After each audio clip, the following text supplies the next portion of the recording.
जय श्री कृष्ण दोस्तों। हर हर महादेव। कैसे हैं आप सब? स्वस्थ और सुरक्षित होंगे। दोस्तों, आज 21 सितंबर का दिन धार्मिक दृष्टि से बहुत ही विशेष महत्व रखने वाला है। इस दिन ऐसे कई शुभ योग बन रहे हैं जो पूजन पाठ धर्म कर्म के कामों के लिए बहुत ही उत्तम योग बना रहे हैं। पंचांग के अनुसार 21 सितंबर बुधवार का दिन विशेष है। इस दिन आश्विन मास की कृष्ण पक्ष की एकादशी तिथि है। इसके साथ ही कई अन्य शुभ योग भी बन रहे हैं। और ऐसे क्या कार्य है इस दिन जो आप कर कर अपने घर को में समृद्धि, सुख और ऐश्वर्य की प्राप्ति कर सकते हैं, और जो भी कष्ट हैं आपकी ज़िंदगी से, जो भी समस्याएं हैं, आप दूर कर सकते हैं। आप सभी जानते ही होंगे कि आज एकादशी तिथि है, और एकादशी की जो तिथि होती है भगवान विष्णु की पूजन की जाती है। इस दिन हिंदू धर्म कैलेंडर के अनुसार एक माह में 2 एकादशी की तिथियां पड़ती हैं, और हर एकादशी का एक अपना ही महत्व होता है। बुधवार के दिन पड़ने वाली एकादशी को इंद्रा एकादशी कहा जाता है, और आज इंद्रा एकादशी है। एकादशी का वर्णन महाभारत की कथाओं में भी है, शायद आपने सुना होगा। एकादशी व्रत को सबसे कठिन व्रतों में से एक कठिन व्रत माना जाता है, और यह व्रत जीवन में सुख, समृद्धि, साथ ही मोक्ष की प्राप्ति कराता है। दोस्तों, आज कुछ ऐसे संयोग पड़ रहे हैं, शुभ संयोग, जो बहुत ही आज का दिन बहुत ही श्रेष्ठ माना जा रहा है। 21 सितंबर को पुष्य नक्षत्र योग रहने वाला है, और पुष्य नक्षत्र आप सभी जानते होंगे नक्षत्रों का राजा होता है।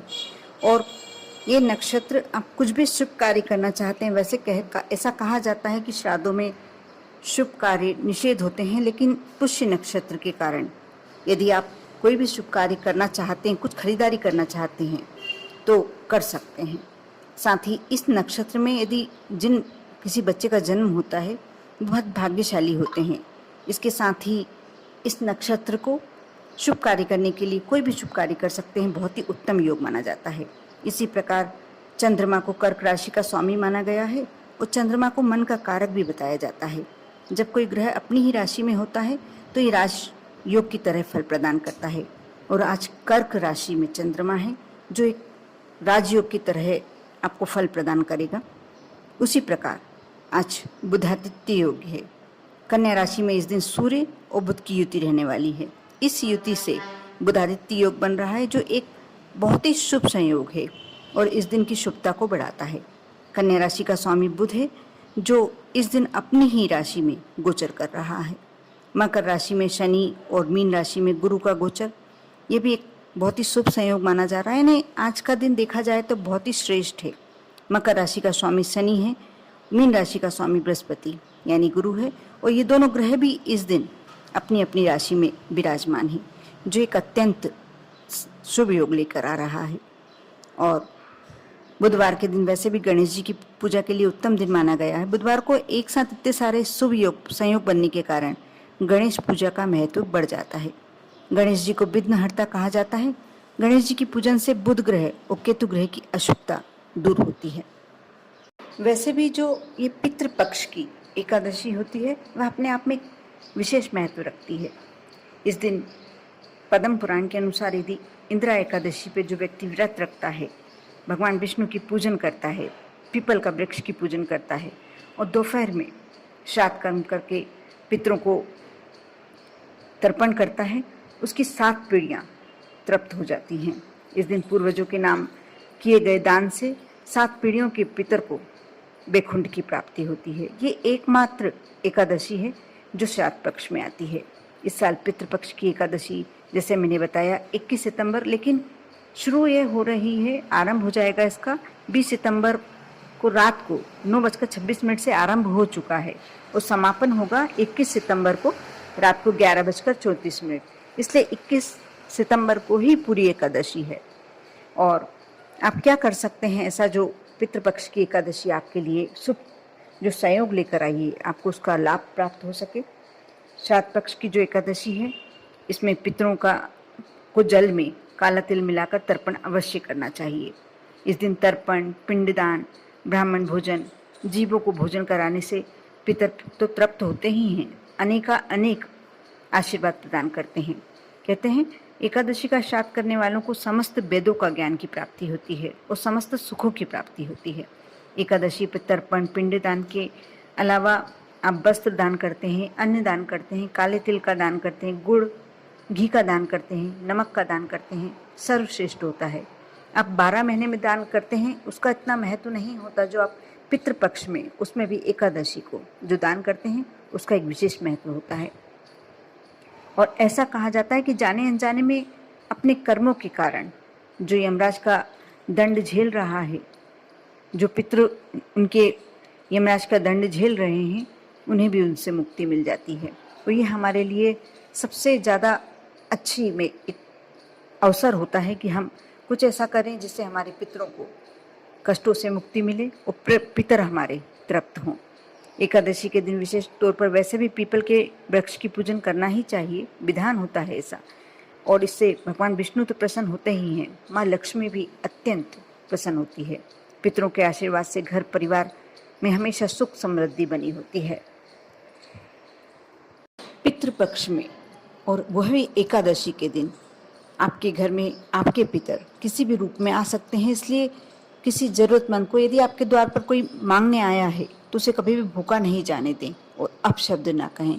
कोई भी अपने से बड़े वरिष्ठ लोगों को आप प्रयास करें कि उनको पूरा सम्मान दें, क्योंकि किस रूप में आपके बड़े आपसे भेंट करने आते हैं, आपसे मिलने आते हैं, क्योंकि वह वैसे नहीं मिल सकते, अपने जो रूप है उस रूप में नहीं मिल सकते, लेकिन किस रूप में आपके घर आ जाएं और आपसे मिलकर भेंट करना चाहें। लेकिन आप जब उनका मान करते हैं या उन्हें अपशब्द कह देते हैं तो कहीं ना कहीं उसका फल आपको भोगना ही पड़ता है। दोस्तों, जो आज मैं उपाय बताने वाली हूँ, यदि आपके घर में धन आ रहा है लेकिन टिकता नहीं, पर्याप्त मात्रा में आने के बाद भी अनावश्यक खर्चे आपको लगे रहते हैं, या पर्याप्त कमाई नहीं है, धन की कमी है, कोई आपके पैसे लेके चला गया है, या फिर आप कर्ज बहुत ज़्यादा चढ़ गया है, ये सारी समस्या, कोई ऐसी बीमारी, कोई ऐसा असाध्य रोग जो आपके घर में घर कर गया है और हमेशा आप उससे परेशान रहते हैं, पैसा, धन, संपत्ति सब आपकी समाप्त होती चली जा रही है, तो आप यह उपाय अवश्य कर देखिए, क्योंकि आज इंदिरा एकादशी पितृपक्ष की एकादशी है और बहुत ही सुंदर संयोग लेकर आई है। इसमें यदि आप यह उपाय करते हैं, आप चाहे तो एक दिन करें, आप चाहे तो लगातार एकादशी से शुरू कर अमावस्या, पितृमोक्षणी अमावस्या तक कर सकते हैं। इससे आपके पितर देवता प्रसन्न होंगे। यदि आपके घर में पितरों का दोष लगा हुआ है, काल सर्प दोष भी चल रहा है, कोई बड़ी परेशानी, कोई बड़ी नकारात्मक ऊर्जा आपके घर में प्रवेश कर रही है, वह भी निकल जाएगी। बहुत ही सरल उपाय है। आपको अपने परिंदे पर एक जल का कलश आप भर कर रख दें 11-12 बजे के बीच में। यदि आप ब्राह्मण भोजन करा रहे हैं तो उस समय भी रख सकते हैं, और उस कलश में 4-5 बूंद गंगा जल की डाल दें। शाम को सूर्यास्त होने से पूर्व, सूर्य अस्त नहीं होना चाहिए, उसके पूर्व आप किसी शिवालय में जाकर भोलेनाथ के ऊपर वह जल समर्पित करें और थोड़ा सा जल बचाकर बिलपत्री के वृक्ष में समर्पित कर दें।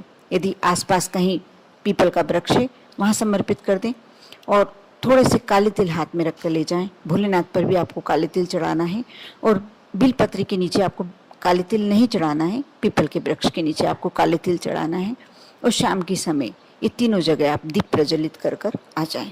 ये बहुत ही श्रेष्ठ उपाय है। ये आप एकादशी से शुरू कर यदि अमावस्या, पितृमोक्षणी अमावस्या तक करते हैं, वैसे आज अकेले सिर्फ आज भी कर लेते हैं तो आपको फायदा तो अवश्य होगा, लेकिन इन 5 दिनों में यदि आपने अपने पितरों को तर्पण नहीं किया है अभी तक, या पितरों के निमित्त कुछ भी नहीं किया है, तो भी आपको पितृदोष से मुक्ति मिल जाएगी। और आपके पितृ जो अभी कष्ट में चल रहे हैं, दुखी चल रहे हैं, आपसे प्रसन्न होकर आपको अनेक आशीर्वाद प्रदान करेंगे।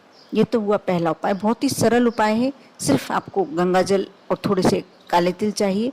आपको बिलपत्री के नीचे काले तिल नहीं चढ़ाना है, आपको शिवालय में जाकर, क्योंकि जो आप अपने परिंदे के पास इस कलश को रख के रखेंगे, ये कलश में जो कहते हैं परिंदे पे पितरों का वास होता है। जब आप वहाँ भर कर रख देंगे, उसमें गंगा जल डाल देंगे, तो पितरों की जो एक दोष होता है वह शक्ति आपकी एक तरह से समाप्त हो जाएगी। जो पितरों का दोष होगा वह समाप्त हो जाएगा। और जब आप शिवालय में जाकर भोलेनाथ पर समर्पित करते हैं, बेलपत्री में समर्पित करते हैं, पीपल देवता में समर्पित करते हैं तो आपके सारे कष्ट, आपकी सारी परेशानियां मिटने लगेगी।